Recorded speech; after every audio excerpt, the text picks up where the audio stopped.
अस्सलाम वालेकुम students, welcome to campus dot PK. कैसे हैं बच्चों? ठीक ठाक हो? उम्मीद हो उम्मीद है ठीक ठाक ही होंगे आप लोग, क्योंकि आप लोगों की जो उम्र है वो ठीक रहने वाली है। आप लोगों ने अभी मुझसे कहना है पहले, ठीक है? तो आप लोगों ने हमेशा इंशाल्लाह ठीक ही रहना, खुश रहना है। तो आज हम आगे पढ़ेंगे इंशाल्लाह, ठीक है? आज जुमे है, लोग आपको पता है जुमे वाले दिन स्पेशल मुसलमान होते हैं तो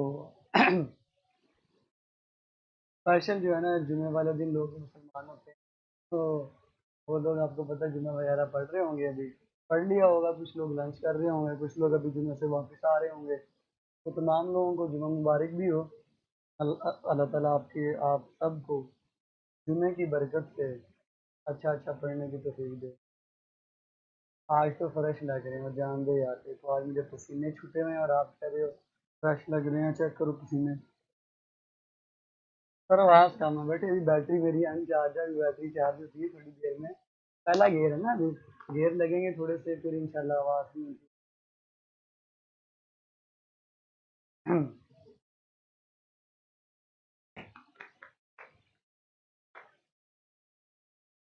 अच्छा जी, तो 40 बच्चे इस वक्त क्लास में मौजूद हैं। उम्मीद है 2-4 मिनट में सारे आने की कोशिश करेंगे।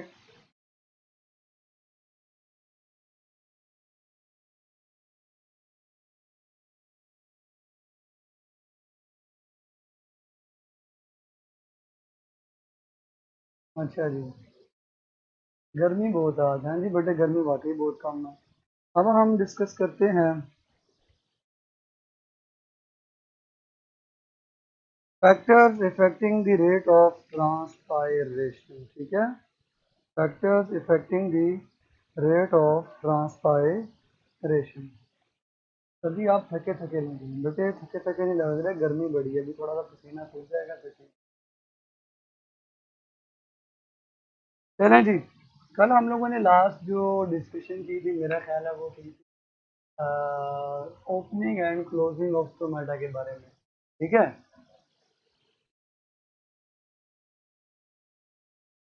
सर, पोटाशियम आयन का कार्बन डाई ऑक्साइड क्या है, कार्बन डाइऑक्साइड से रिलेशन थोड़ा सा बेटे ये बुक में ज़्यादा नहीं लिखा हुआ, एक ही लाइन लिखी हुई है बुक में। तो आपको ज़्यादा नहीं करना चाहिए कि लो लेवल जो है ना कार्बन डाइऑक्साइड से, उससे पोटाशियम आयन जो है ना वो अंदर जाती है, उससे मतलब खुल जाता है। बस आपने लो लेवल याद करना है, बाकी डिटेल में हम जाने की जरूरत भी नहीं है आपको। अच्छे बच्चे हैं, बात मानते हैं ना, तो सिर्फ ये बात याद रखें, low level of carbon dioxide से ओपनिंग ऑफ स्टोमेटा फेवर में होती है, ठीक है? मैं कूलर में पानी डालते डालते लेट हो गया, चलें कोई बात नहीं। सर, आपके सामने एसी लगा हुआ जी, बिल्कुल। मैं आया तो बाहर से ही हूँ, लेकिन एसी अभी थोड़ी देर में ही पसीना सुखाएगा ना, इतनी जिम थोड़ी है कि फौरन से पसीना सुखा दे। चलें जी बच्चों, आज हमने कुछ एमसीक्यूज डिस्कस करने हैं। Factors affecting the rate of transpiration. मेरा नहीं ख्याल कि मैं इनको डिटेल से बताऊंगा, मैं ना शॉर्टकट्स बताता हूँ, आपने लिख लेने हैं। Factors affecting the rate of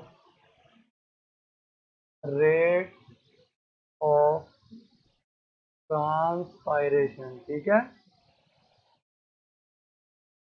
तो बच्चों, आपकी बुक में ना 6 फैक्टर्स लिखे हुए हैं, ठीक है? इन 6 फैक्टर्स इन 6 फैक्टर्स को आज हमने डिस्कस करना है। मैं आपको 6 मिनट में 6 फैक्टर्स जो है ना वो करवा देता हूँ। Rate of transpiration, rate of transpiration आप लोगों ने ना साथ साथ नोट कर लेना, मैं यहीं से इसको मिटाता जाऊंगा, बार बार मैं ये पॉइंट्स नहीं जो है वो लिखूंगा। तो एक बार मैंने लिख दिया रेट ऑफ ट्रांसपिरेशन, तो आपने इसी को बार बार कॉपी करना है। Rate of transpiration is directly proportional to light, ठीक है? डायरेक्टली प्रोपोर्शनल टू लाइट, कोई शर्त नहीं है इसमें, जितनी लाइट ज्यादा होगी उतना रेट ऑफ ट्रांसपिरेशन ज्यादा होगा। वजह क्या है? लाइट के ज्यादा होने से फोटोसिंथेसिस ज्यादा होगी, जिससे शुगर ज्यादा बनेगी। तो स्टार्च शुगर हाइपोथेसिस के मुताबिक शुगर ज्यादा बनेगी, ज्यादा पानी गार्ड सेल में एंटर होगा, ज्यादा टर्जिडिटी होगी, तो स्टोमाटा का जो पोर है वो ओपन हो जाएगा। स्टोमा का जो पोर है, क्योंकि सिंगुलर स्टोमा होता है, जो सिंगुलर है वो स्टोमा होता है। तो लाइट ज्यादा होने से, अच्छा, जो इनफ्लक्स ऑफ पोटाशियम आयन है वो भी लाइट ज्यादा होने से बढ़ेगा, बिकॉज लाइट ज्यादा होगी तो ब्लू लाइट भी ज्यादा होगी, और ब्लू लाइट की हमने कल फेवर पढ़ ली थी कि वो पोटाशियम आयंस को गार्ड सेल्स के अंदर ले जाने का जिम्मेदार है। ठीक है। अच्छा, कल एक एमसीक्यू आया था कि पोटाशियम आयंस गार्ड सेल्स के अंदर डिफ्यूजन से दाखिल होते हैं, फैसिलिटेटेड डिफ्यूजन से दाखिल होते हैं, एक्टिव ट्रांसपोर्ट से दाखिल होते हैं, या ऑस्मोसिस से दाखिल होते हैं। तो बच्चों आपने क्या टिक किया था? मुझे उसमें ना थोड़ा सा डाउट हो रहा था कि शायद उसकी की गलत है। हाँ जी, क्या आप लोग मुझे कल का एमसीक्यू याद करके बता सकते हैं कि जो एमसीक्यू आया हुआ था आपको कि पोटाशियम आयन गार्ड सेल के अंदर एंटर होते हैं, तो मैंने समझाया एंटर होंगे तो पीछे पीछे पानी आएगा। बताएं गार्ड सेल्स को आपने एंटर कौन से मैकेनिज्म से करवाया था? डिफ्यूजन से करवाया था, फैसिलिटेटेड डिफ्यूजन से करवाया था, या ऑस्मोसिस से करवाया था, या फिर हमने एक्टिव ट्रांसपोर्ट से करवाया था? हाँ जी, बताएंगे। एक्टिव ट्रांसपोर्ट की भी यही थी, की में भी एक्टिव ट्रांसपोर्ट ही लिखा हुआ था, या की गलत थी? की ठीक थी या गलत थी? जी सर गलत थी की। ठीक है, तो अब आप लोगों को पता चल गया ना, ये एक्टिव ट्रांसपोर्ट ही इसका आंसर है। ठीक है, तो बुक की लाइन है एक्टिव ट्रांसपोर्ट। बेटा मैंने पॉइंट बताया था कल आपको लेक्चर के दौरान, आपने अच्छी तरह देखा नहीं होगा। तो उसका आंसर बच्चों एक्टिव ट्रांसपोर्ट है, डिफ्यूजन नहीं है। ठीक है, तो मुझे याद आ गया उसी की गलत थी। की में ऑस्मोसिस था? नहीं, ऑस्मोसिस भी नहीं था, डिफ्यूजन भी नहीं था, उसका एक्चुअल आंसर एक्टिव ट्रांसपोर्ट था। ये बुक की लाइन है, अगर आप चेक करें इनफ्लक्स ऑफ पोटाशियम आयन के सेकंड पैराग्राफ की पहली लाइन में लिखा हुआ है पोटाशियम आयन। ठीक है, पोटाशियम आयन। चलें जी, तो एक्टिव ट्रांसपोर्ट उसका आंसर है। अच्छा जी, पहला फैक्टर हो गया लाइट। लाइट के बढ़ने से स्टार्च शुगर हाइपोथेसिस के मुताबिक शुगर भी बढ़ेगी, टर्जिडिटी बढ़ेगी, पोटाशियम आयन भी बढ़ेंगे गार्ड सेल्स के अंदर, और टर्जिडिटी बढ़ेगी। उसके बाद है टेम्परेचर। टेम्परेचर के भी ये डायरेक्टली प्रोपोर्शनल है, लेकिन अप टू 40 डिग्री कह लें, 40 से 45 डिग्री पे जाके स्टोमेटा बंद हो जाते हैं और ट्रांसपिरेशन रुक जाती है। तो every 10 degree rise in temperature double the rate of transpiration. यहाँ पे एक बात लिख ले, एवरी 10 डिग्री राइज टेम्परेचर होने से ट्रांसपिरेशन डबल हो जाता है, डबल ट्रांसपिरेशन। लेकिन पॉइंट ये है कि 40 से 45 डिग्री पे जाके, 40 से 45 डिग्री पे जाके इतनी ज्यादा गर्मी हो जाती है कि प्लांट्स को पानी कंजर्व रखने के लिए स्टोमेटा बंद करने पड़ते हैं। तो 40 से 45 पे जाके स्टोमेटा बिल्कुल बंद हो जाते हैं, इसलिए स्टोमेटा के बंद होने से ट्रांसपिरेशन बिल्कुल स्टॉप हो जाएगी। लिहाजा टेम्परेचर के ऊपर ट्रांसपिरेशन डायरेक्टली प्रोपोर्शनल तो है, लेकिन अन्यवार नहीं है, मीन बिल्कुल नहीं है। आपने इसमें शर्त लगा दी है। ठीक है सर, ब्लू लाइट स्टोमा के इंटरनल एनवायरनमेंट को एसिडिफाई करती है? नहीं बेटे, सराउंडिंग को एसिडिफाई करती है। बुक की लाइन है, ध्यान से पढ़ा करें। आप लोग कम से कम बुक तो रीड किया करें। मैंने आपको अच्छी तरह बताया था स्टोमेटा तो खुद सुराख है, स्टोमेटा की तो बात ही नहीं हो रही, बात तो गार्ड सेल्स की हो रही है। गार्ड सेल के आसपास का जो एनवायरनमेंट है वो एसिडिफाई होता है। बुक की लाइन में आपको पढ़ के बताता हूँ, किधर की नहीं जी, acidify the environment of guard cell, ये बुक की लाइन है, ध्यान से इसको अंडरलाइन कर लें।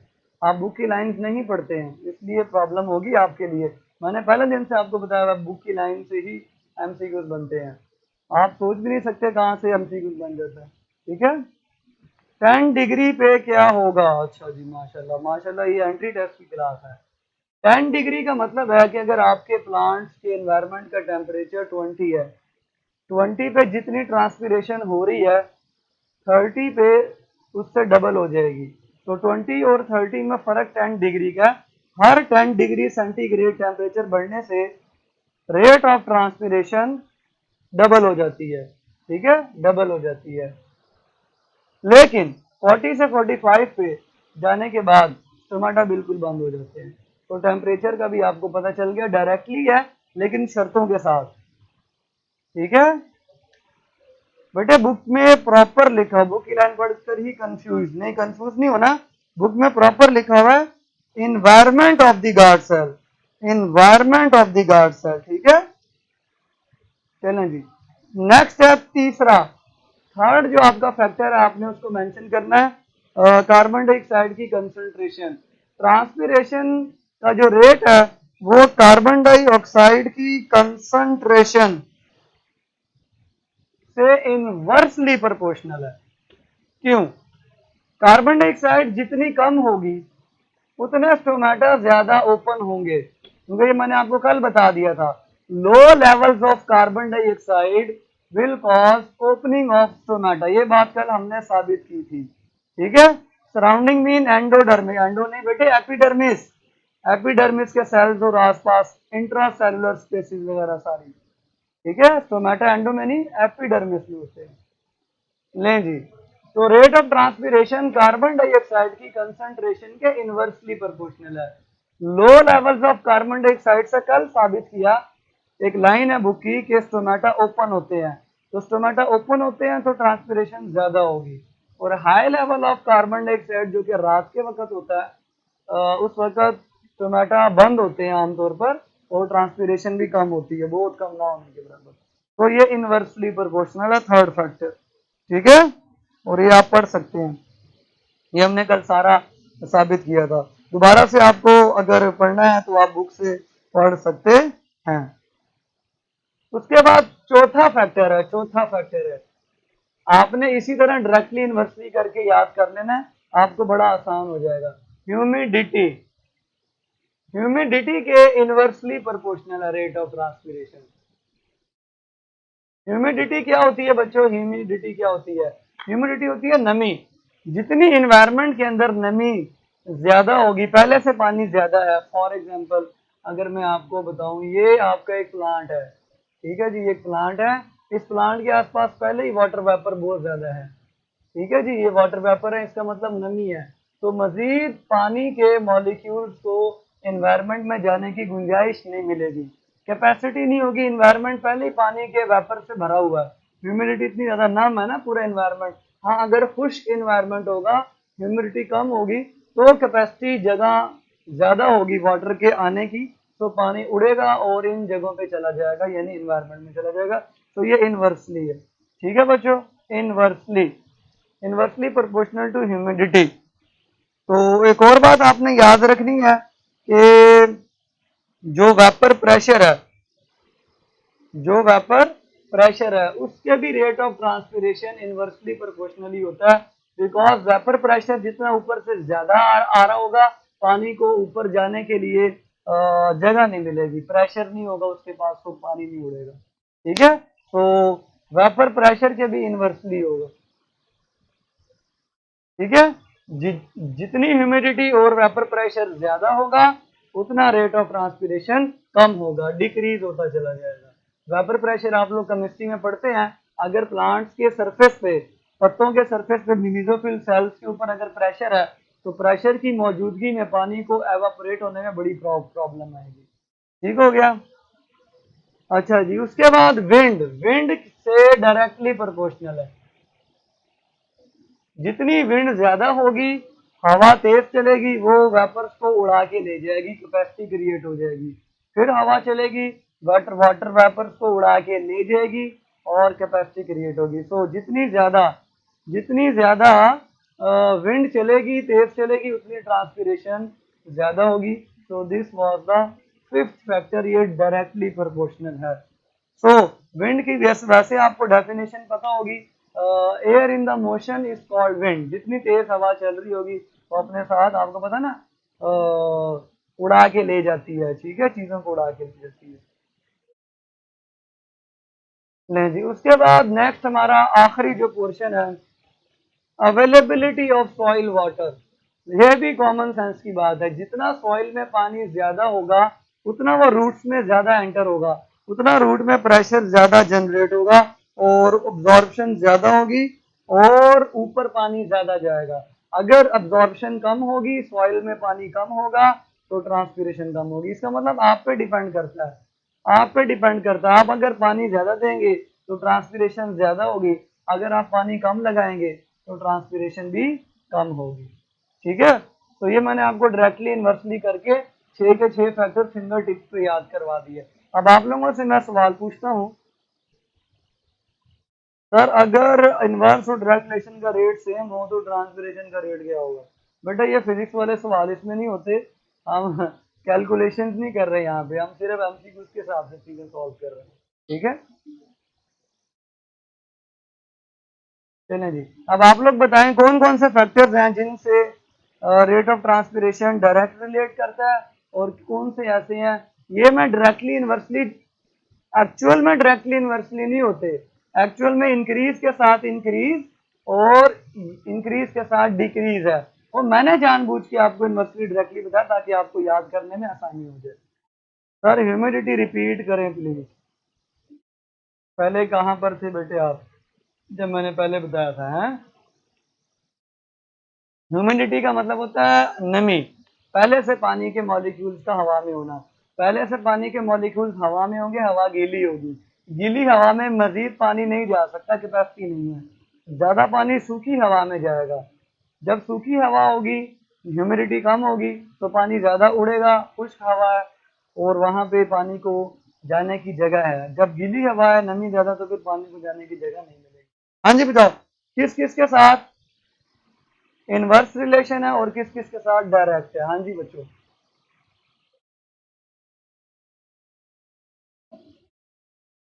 लगता है आप लोगों की चैट बंद करनी पड़ेगी, मेरे सवाल का जवाब देने में इतना टाइम। लाइट टेम्परेचर ह्यूमिडिटी को है, पहले डायरेक्ट बताया ना, डायरेक्ट किस किस के साथ है? Light temperature wind soil water direct. अच्छा, light temperature humidity vapour pressure है कि ये? बेटे लाइट टेम्परेचर के साथ ह्यूमिडिटी वेपर प्रेशर कैसे आ गया? वेपर प्रेशर और ह्यूमिडिटी मैंने इनवर्स बताया, इंक्रीज के साथ decrease. This is not actual inverse और डायरेक्ट रिलेशन, उसमें तो फिजिक्स के कई रूल्स अप्लाई होते हैं, ठीक है। ये सिर्फ इंक्रीज के साथ इंक्रीज और डिक्रीज के साथ इंक्रीज वगैरह आपको बताया, ठीक है। Light temperature wind soil water direct है और कार्बन डाइऑक्साइड, कार्बन डाइऑक्साइड के साथ इनवर्स, बाकी सब गलत है फिर। ना ना ना, इरफान साहब गलत बता दिया, कार्बन डाइऑक्साइड और साथ में ह्यूमिडिटी भी है, इन दोनों के साथ डिक्रीज के साथ इंक्रीज है, ठीक है। तो दो इनवर्स हैं, बाकी चार डायरेक्ट हैं, दो इनवर्स हैं, बाकी चार डायरेक्ट हैं, ठीक है। और याद रखें बुक में तो सिर्फ लाइट को डायरेक्टली कहा गया है, बाकियों में तो मैंने जान के डायरेक्ट और इनवर्स रिलेशन सिखाया ताकि आपको सिर्फ ये एमसीक्यूज में ये नहीं आएगा कि भाई डायरेक्टली प्रोपोर्शनल है, वो शायद मैं जानबूझ के आपको दे दूं। एमसीक्यूज में आपसे पूछा जाएगा इंक्रीज के साथ डिक्रीज, डिक्रीज के साथ, लेकिन अगर प्रोपोर्शनल भी आ जाए तो आपको पता होना चाहिए। हाँ जी बच्चों, क्लियर है? Any doubt from this topic?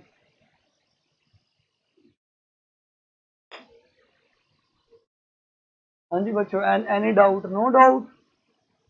चलें जी, उसके बाद एक छोटा सा टॉपिक लिखा हुआ है, transpiration is a necessary evil, necessary evil, ठीक है। वेपर प्रेशर के साथ डायरेक्ट नहीं बेटे, इनवर्स ही है, बताया था, ध्यान से सुना करें। ट्रांसपिरेशन को आपकी बुक में ये लिखा हुआ है नेसेसरी इविल, जरूरी बुराई, यानी ऐसी बुराई है जो लाजमी है, प्लांट्स के लिए ऐसी बुराई है जो लाजमी है। ऐसे कैसे हो सकता है भाई? पहले तो साबित करते हैं कि ट्रांसपिरेशन बुराई है। तो आपकी बुक में एक पैराग्राफ के मुताबिक ये लिखा हुआ है कि ट्रांसपिरेशन ज्यादा होने से पानी जाया हो जाएगा, पानी जाया होने से खुश्क खुश्क हो, जो प्लांट्स खुश्क हो जाएंगे, ड्राउट हो जाएगा, ठीक है। उसके अलावा विल्टिंग हो जाएगी, मुरझा जाएंगे, ग्रोथ कम होगी, बड़ा कुछ कम हो जाएगा प्लांट्स के अंदर से पानी ज़ाया होने से। तो इसका मतलब साबित हो गया ट्रांसपिरेशन बुराई है। लेकिन ट्रांसपिरेशन ज़रूरी क्यों है? हाँ जी, तो ज़रूरी इसलिए है कि अगर ट्रांसपिरेशन ना होता तो ट्रांसपिरेशनल पुल ना पैदा होता। ट्रांसपिरेशनल पुल ना पैदा होता तो ट्रांसपोर्ट ना हो सकती जालम के जरिए। उसके अलावा मिनरल डिस्ट्रीब्यूट ना हो सकते। उसके अलावा एवापोरेशन से आपको पता कूलिंग होती है, अगर ट्रांसपिरेशन ना होती तो कूलिंग भी ना हो पाती। और आपको पता जो गीली जगह होती हैं ट्रांसपिरेशन से एवापोरेशन से वहां से गैसेस एक्सचेंज बहुत ज़्यादा आसानी से होती है। मॉइस्ट होना चाहिए जहाँ से गैसेस एक्सचेंज हो रही है। तो टोमेटो से जब ट्रांसपिरेशन हो रही है वाटर वेपर उड़ रहे हैं, उड़ने के साथ साथ वो वहाँ पे जगह को गीली कर रहे हैं, गीली जगह से गैसेस एक्सचेंज आसानी से होगी। तो चार फायदे हैं, चार नुकसान है। नुकसान की वजह से आपकी बुक में लिखा हुआ है कि ये इविल है, बुराई है, और चार फायदों की वजह से आपकी बुक में लिखा हुआ है कि ये ज़रूरी है। तो ऐसी भी चीज़ें होती हैं सम टाइम, आपको पता है ना, रिलेटिव्स के अंदर कोई ऐसा रिलेटिव होता है जो सबको पता होता है ये ना फसादी है, सबको पता होता है ये फसादी है, इसने ना बीच में फसाद डालने ही डालने हैं। ठीक है, सम टाइम वो फूफो की सूरत में है, सम टाइम वो मामू की सूरत में है, सम टाइम वो खाला की सूरत में है, सम टाइम वो किसी भी सूरत में है। मैं वैसे एक रिलेटिव रिश्तेदारों में ऐसा होता है लाजमी। ठीक है, चाहे मेल हो चाहे फीमेल हो, मैंने इसलिए सबको हाईलाइट की, कोई ये ना कि अपने ऊपर में ले लें। तो इतना सबको पता होता है कि भाईजान ये फसादी है, फिर भी उसके साथ मिलना पड़ता है, फिर भी उसके साथ रिलेशन बना के रखना पड़ता है, क्योंकि ना वो अक्सर हमारे काम आ जाता है, अक्सर उससे हमें काम पड़ जाता है। तो काम पड़ने की वजह से हम उस फसादी के साथ भी बना के रखते हैं। तो बिल्कुल ऐसा ही है, बुराई है ज़रूर ट्रांसपीरेशन, लेकिन इसके फ़ायदे भी बहुत ज़्यादा हैं। तो अगर हम पानी प्लांट्स को प्रॉपर देते रहें, सॉइल में पानी मौजूद हो, तो फिर ये बुराई इतनी नहीं बनेगी, क्योंकि जो पानी लॉस होगा वो प्लांट सॉइल से एब्जॉर्ब कर लेंगे। ये बुराई तभी ज़्यादा बनेगी जब जो है पानी सॉइल के अंदर नहीं होगा, उड़ेगा ज़्यादा और मिलेगा कम। अगर मिलेगा भी सही तरह, आप पानी पौधे को देते रहेंगे, फिर ये बुराई नहीं बनेगी। ठीक है जी, तो इसलिए आप लोगों को मैंने ये बता दिया। बाकी जो जिनके मैंने नाम लिए हैं बड़े मुअज़्ज़ज़ रिश्तेदार होते हैं, मैंने सिर्फ मजाक के तौर पे समझाने के लिए बताया था। ठीक है, इंशाल्लाह उम्मीद है सिर्फ आपको समझाने के लिए मैंने बोला और आपको समझ आ गई। हाँ जी, और कोई क्वेश्चन करनी है तो मुझसे कर लें। ठीक है,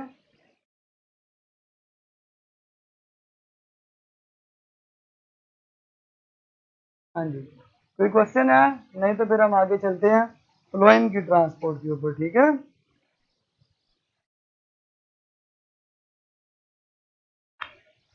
ले स्टूडेंट्स, आज का जो मेन टॉपिक था वो फ्लोएम की ट्रांसपोर्ट ही था। ये तो कल का टॉपिक था जो रह गया था, तो मैंने कहा इसको आज कवर कर दूंगा। कि आज के मैंने सारे एमसीक्यूज आपको कवर करवा दिए हैं। उम्मीद है अब आप लोग इनमें से किसी एमसीक्यू को गलत नहीं करेंगे।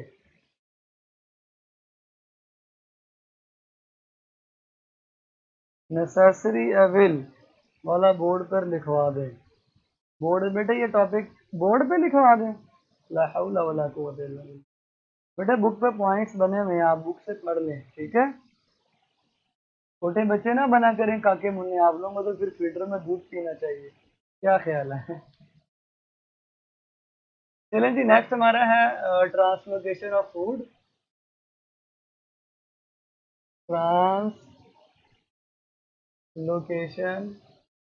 ऑफ फूड, फूड की ट्रांसलोकेशन।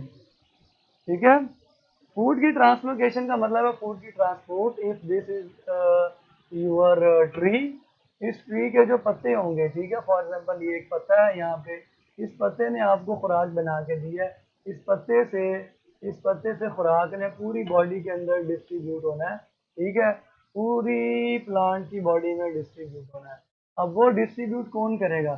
वो डिस्ट्रीब्यूट कौन करेगा, तो आपको बता दें, उसके लिए अल्लाह ताला ने स्पेशल टिश्यू रखा हुआ है, that is called phloem transport, phloem transport, phloem is a special tissue. तो सबसे पहले हम फ्लोएम की कंपोजिशन देखते हैं बच्चों कि फ्लोएम एक टिश्यू है, कंपाउंड टिश्यू है, इसमें मुख्तलिफ किस्म के सेल्स पाए जाते हैं, इन सब का अपना अपना फंक्शन होता है। तो here are the components of phloem tissue. सबसे मेन इसके जो मेन सबसे इंपॉर्टेंट सेल्स होते हैं उनका नाम होता है सीव एलिमेंट्स।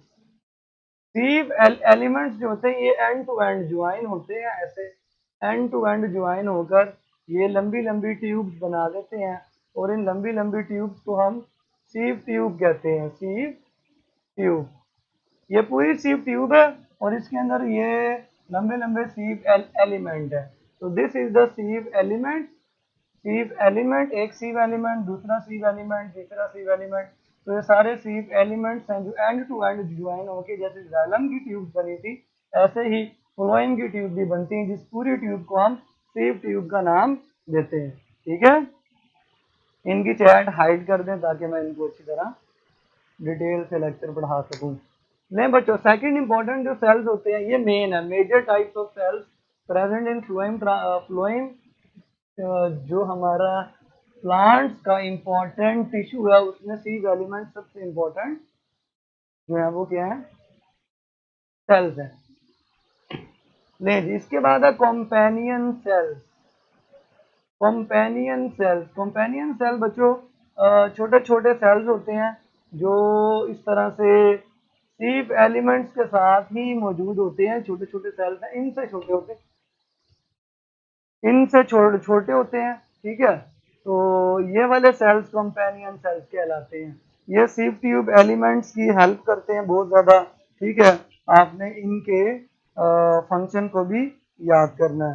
कंपेनियन सेल की हेल्प जो है ना वो दो तरह से होती है, आपकी बुक में होगा, मैं इसको एमसीक्यू के हिसाब से लिख देता हूँ। ठीक है, MCQ, which of the following is provided by companion cells to sieve elements। ठीक है, sieve elements को क्या क्या चीजें प्रोवाइड करता है, ये उनके लिए लेकर आता है बिरयानी, हो एटीपी लेकर आता है। एटीपी के साथ साथ ये उनके लिए प्रोटीन जो जरूरी है वो बना के देता है उनको। इसलिए मैं आंसर आपका लगाऊंगा बोथ। तो both ATP and proteins are provided by companion cells to the sieve element. Delta आप कोई भी बना लें, नन वगैरह बना लें, ताकि आपको याद हो जाएगा कि इन सेल्स ने ये बड़े बड़े सीव एलिमेंट्स को एटीपी और क्या नाम है क्या प्रोवाइड करना है, प्रोटीन्स वगैरह प्रोवाइड करना है। और याद याद रखें, कंपेनियन सेल्स और ये जो सीव एलिमेंट्स हैं ये किस तरह एक दूसरे से कम्युनिकेट करेंगे, किस तरह एक दूसरे से कम्युनिकेट करेंगे, ये भी आपके एक एमसीक्यू बना देते हैं हम यहाँ पे ताकि आपको याद हो जाए कि एक कंपेनियन सेल सीव एलिमेंट के साथ अपनी चीजें शेयर कैसे करेगा। इसने जो अपनी चीजें बनाई हैं, बिरयानी बनाई हो, एटीपी बनाया, प्रोटीन बनाया, वो सीव एलिमेंट के साथ शेयर कैसे करेगा। So the communication between sieve tube and companion cell is is carried by। ठीक है, तो आपके पास अल्फा है, किसके जरिए होंगे ये, साइटोप्लाज्म, बीटा आप लगा लें, न्यूक्लियर पोर्स। ठीक है, चार्ली आप लगा लें प्लाज्मोडिस्मेटा और डेल्टा आप लगा लें वैक्यूल। तो बच्चों सबसे प्यारा जो इसका आंसर है प्लाज्मोडिस्मेटा है, यानी इन दोनों सेल्स ने अपने आप को प्लाज्मोडिस्मेटा के जरिए कम्युनिकेट करना है। कंपेनियन सेल ने प्रोटीन और एटीपी प्लाज्मोडिस्मेटा के जरिए साथ वाले सी एलिमेंट्स के घर पहुंचा देने हैं। तो आंसर होगा प्लाज्मोडिस्मेटा। तो तरीकेकार आपको मैंने सिखा दिया है किस तरह से कंपेनियन सेल, कंपेनियन का मतलब ही हमदर्द होता है, किसी का अच्छा दोस्त होता है, तो दोस्त वो क्यों है? क्योंकि वो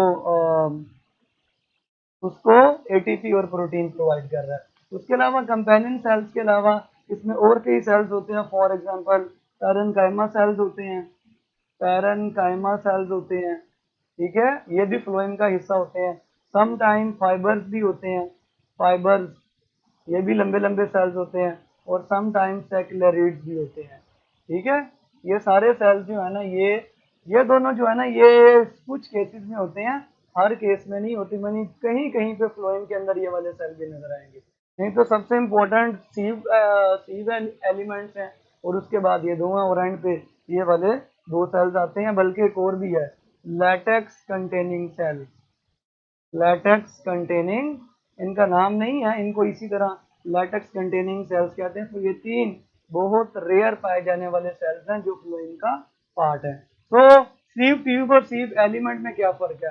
ट्यूब एक पूरा पाइप है, और उसके दरमियान में जो छोटे छोटे सेल्स हैं जो उस ट्यूब का हिस्सा है, वो सीव एलिमेंट्स है। इन सीव एलिमेंट्स की अगली सीव एलिमेंट के दरमियान जो पोर हैं, ऐसे ऐसे जो पोर होंगे, उनको हम सीव प्लेट कहेंगे, ठीक है। ये सीव प्लेट्स हैं, दीज आर सीव प्लेट्स। वो पोर्स जो एक सीव एलिमेंट से अगले सीव एलिमेंट को जोड़ते हैं, उनको हम सीव प्लेट्स कहते हैं। ये बड़े इंपॉर्टेंट हैं। ये सीव एरियाज होते हैं जहाँ पे इंटरकनेक्शन होता है कंडक्टिंग सेल्स का, और ये पोर सीव प्लेट्स कहलाते हैं, इनको आपने याद रखना है।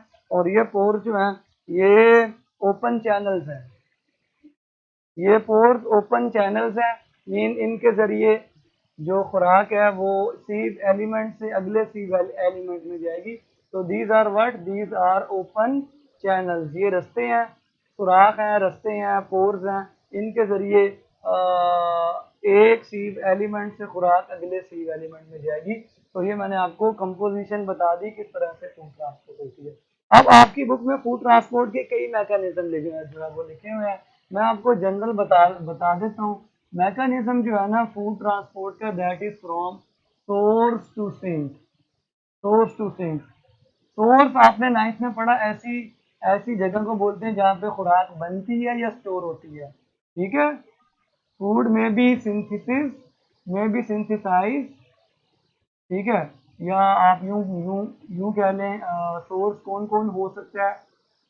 सिंथेटिक सिंथेसिस ऑर्गन हो सकता है कोई, या कोई स्टोरेज ऑर्गन हो सकता है, ठीक है। दोनों ही सोर्स होंगे, मीन वो दूसरों को सप्लाई करेंगे। सिंक कौन कौन हो सकता है? सिंक वो होता है जिसमें मेटाबॉलिज्म हो रही होती है, बहुत ज़्यादा मेटाबॉलिक ऑर्गन होता है, मीन वहाँ पे मेटाबॉलिज्म ज़्यादा हो रही होती है। वो खुराक को सिर्फ इस्तेमाल करना जानते हैं, बनाना या स्टोर करना नहीं जानते। एग्जाम्पल इनकी आपको पता है, लीफ, स्टेम, और आपको पता है एक बड़ी प्यारी एग्जांपल है बीट की रूट। चुकंदर की जो रूट होती है, it is source, it is sink at the same time and source at the next time. Sink पहले वक्त में ये क्या होती है, सिंक होती है, तब इसको खुराक की जरूरत होती है। बाद में ये अपने अंदर खुराक को स्टोर कर लेती है, और बाद में ये क्या बन जाती है, सोर्स बन जाती है। तो स्पेशल एग्जांपल बीट की है। तो नो मैटर के आपकी चीज पहले क्या थी, इस वक्त क्या है, वो डिसाइड करेगी कि सोर्स है या सिंक है। इसकी मिसाल बेहतरीन हमारे वालदैन और हम हैं।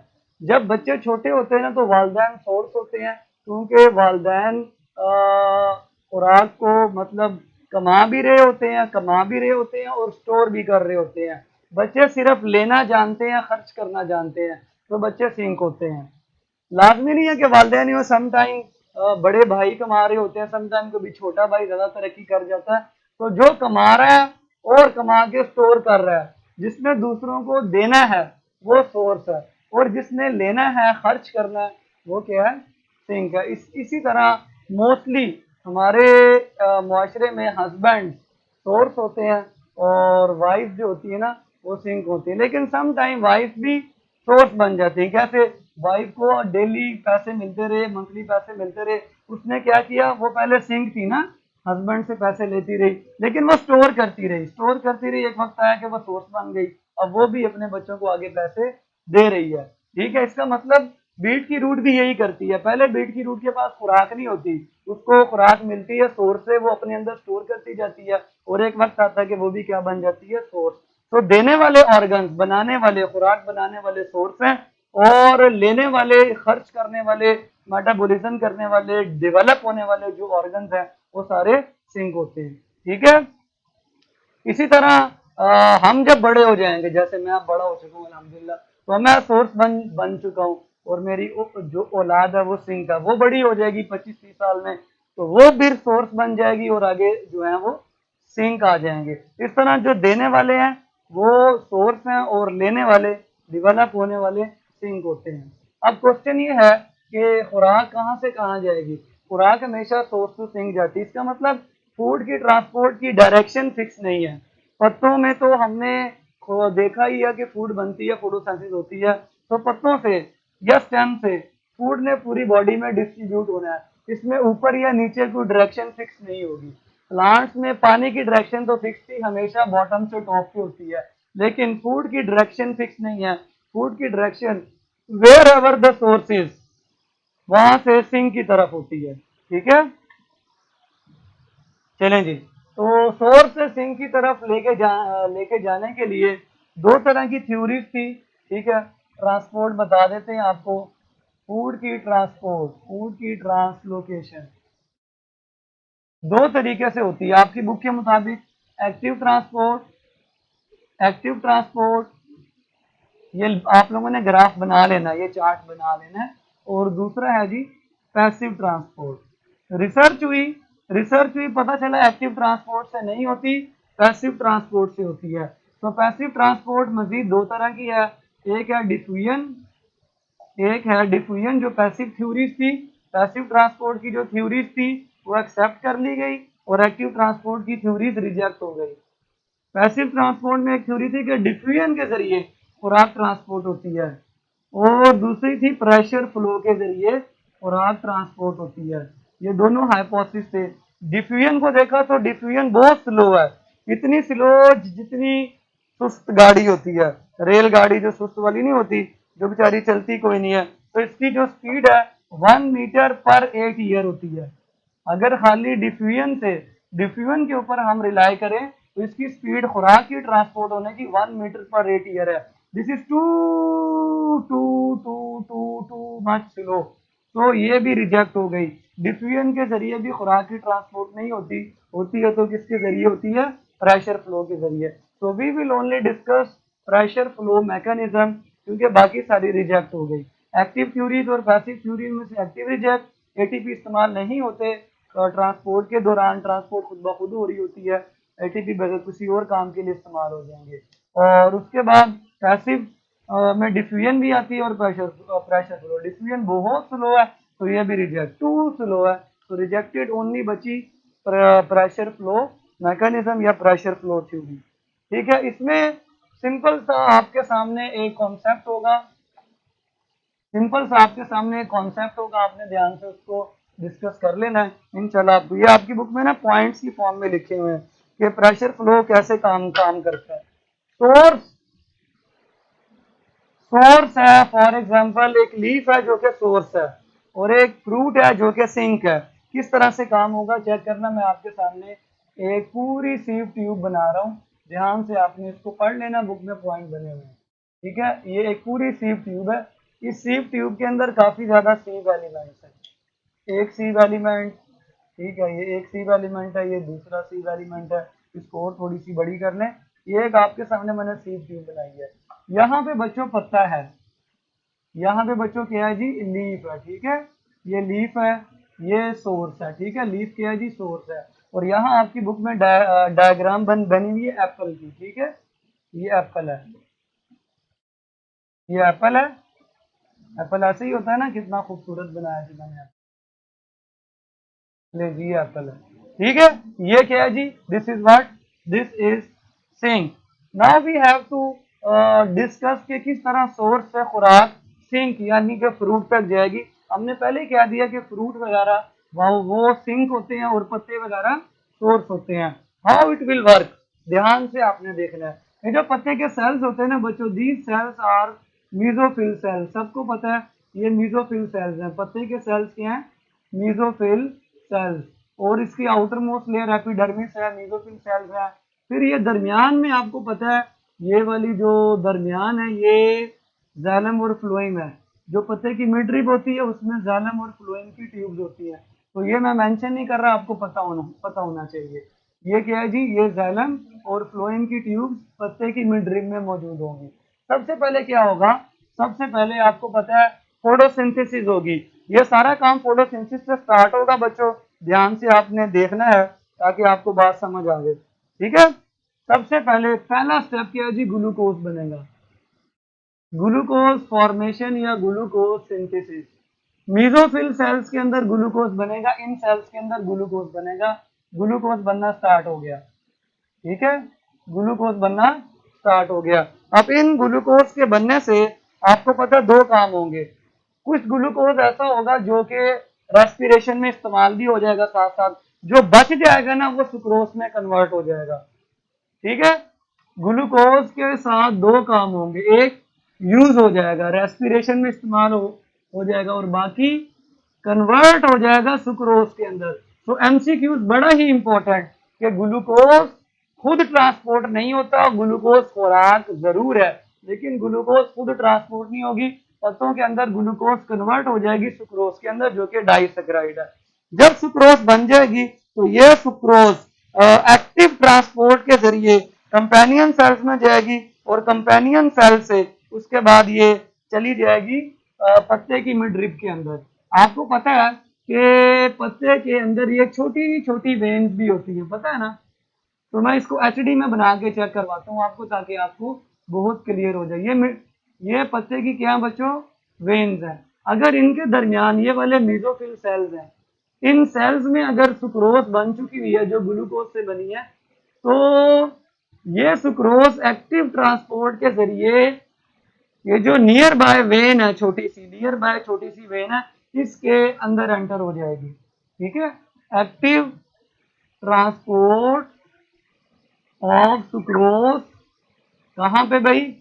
Into near by when. आपको पता है पत्ते के अंदर वेन्स होती हैं, वो वेन के अंदर अब ये सुक्रोज चली जाएगी, प्लाज्मोडिस्माटा के जरिए ये जाएगी। तो बहुत ही इंपॉर्टेंट चीज है, और ये सबसे पहले कंपेनियन सेल को मिलेगी। ठीक है, sucrose into companion cell of nearby vein. Companion, बल्कि यहीं पे लिख देते हैं, इनटू कंपेनियन, बहुत छोटा सा ये डिस्टेंस होता है 2 से 3 सेल्स का। कंपेनियन सेल ये कहां पे होंगे? नियर बाय वेन के अंदर होंगे।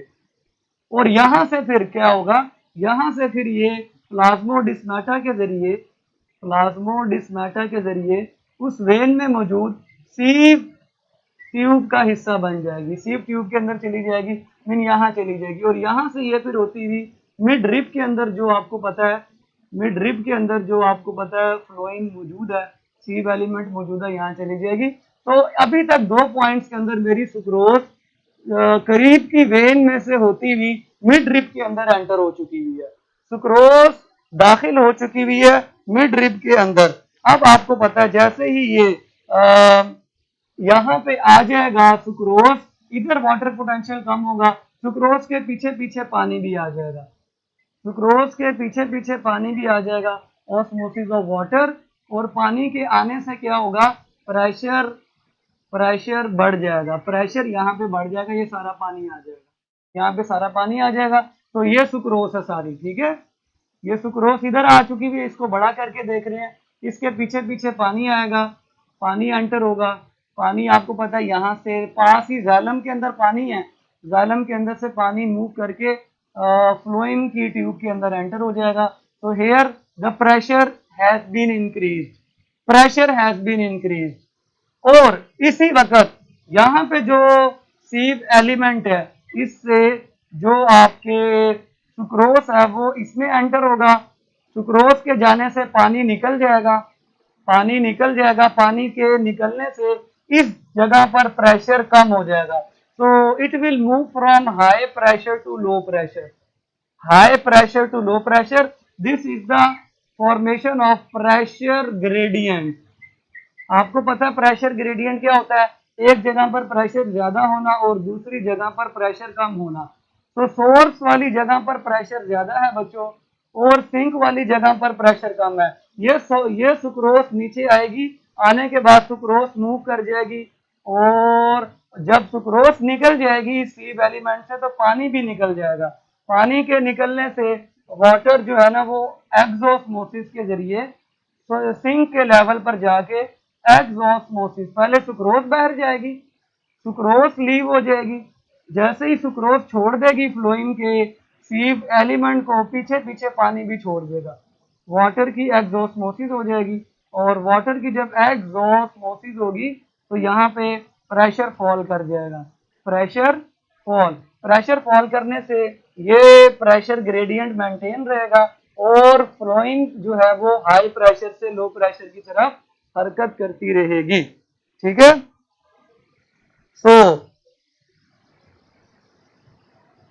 उसके बाद छठा स्टेप है, इस प्रेशर को मेंटेन करने के लिए सी प्लेट बड़ा अहम किरदार अदा करेंगी। सी प्लेट्स आपको पता है बड़ा अहम किरदार अदा करेंगी, वो रेजिस्टेंस कायम करेंगी, उससे जो है ना वो प्रेशर का ग्रेडियंट मेंटेन रहेगा। ठीक है, अगर हम भी पाइप के आगे ऐसे उंगली रख दें तो प्रेशर बढ़ जाता है। इसी तरह जब इनके दरमियान में ऐसे सारी जगह ओपन नहीं होगी, कुछ जगह ओपन होगी जहां से पानी, जहां से ये पूरा सैप सोल्यूशन नीचे जा सकता है वो तो चला जाएगा, लेकिन बाकी की जो जगह है वो रेजिस्टेंस कायम करेगा जिससे ये प्रेशर मजीद हाइड्रोस्टैटिक प्रेशर की फॉर्म में बढ़ता चला जाएगा और यहाँ पे सुक्रोज बाहर निकल जाएगी, सुक्रोज के निकलने से पानी। तो इस सारे का जो मेन थीम है वो ये है, वाटर फॉलो करता है सल्यूट को, वाटर फॉलो करता है सल्यूट को।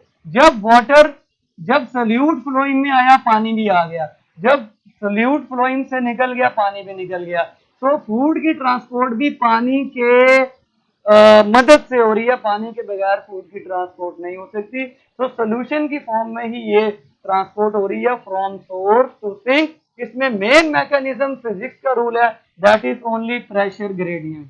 जब तक प्रेशर ग्रेडियंट मेंटेन रहेगा बच्चों तब तक ये मूवमेंट होती रहेगी और हमेशा सोर्स पर प्रेशर ज्यादा होगा और ये प्रेशर कौन सा प्रेशर है, दैट इज हाइड्रोस्टैटिक प्रेशर, जो पानी की वजह से डेवलप होता है। इट इज हाइड्रोस्टैटिक प्रेशर जो कि पानी की वजह से डेवलप होता है और अगर ये डेवलप नहीं होगा तो फिर ये मूवमेंट नहीं होगी। तो मैंने सोर्स पर प्रेशर को बढ़ाया, कैसे बढ़ाया, पहले मैं सल्यूट लेकर आया, सल्यूट के पीछे पीछे पानी आ गया तो प्रेशर इंक्रीज। सिंक में मैंने प्रेशर कम कर दिया क्योंकि सिंक में सारा सल्यूट फ्रूट ने खींच लिया, फ्रूट ने खींच लिया तो पानी भी निकल गया। ठीक है, तो ये हाई प्रेशर से लो प्रेशर की तरफ हरकत होती चली जाएगी and that's the whole the knowledge which you have to know about phloem transport. ठीक है, अब आप लोग मुझे कोई क्वेश्चन पूछना चाहें तो पूछ सकते हैं। सोल्यूशन, हाँ जी, कोई बच्चे ने क्वेश्चन करना तो बच्चों कर लो। सोल्यूशन ऐसे, सुक्रोज में जब पानी मिक्स हो जाएगा तो सोल्यूशन बन जाएगा, सिंपल इज दैट। ठीक है, वाटर पीछे पीछे आएगा। ठीक है, वाटर फॉलोज सोल्यूट, जैसे पाकिस्तानी फॉलोज एसओपी। बिल्कुल सही कह रहे हैं। हाँ जी बच्चों, के क्वेश्चन है तो कर लें, नहीं तो इस लेक्चर को खत्म कर दें। ठीक है, if you have any question. तो सारा जो माजरा है वो 6 पॉइंट्स का। ठीक है, प्रेशर को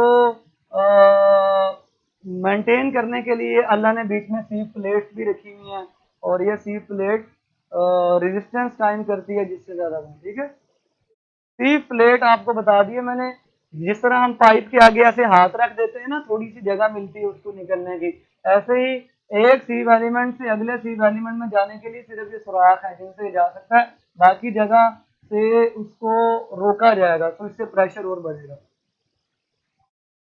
ठीक है बच्चों, क्लियर है? तो अब आपका एमसीक्यू स्टार्ट करते हैं। ठीक है, इंशाल्लाह बाकी के क्वेश्चंस के जवाब कल दे देंगे। मुझे इजाजत दें, कल मिलेंगे। अल्लाह हाफिज।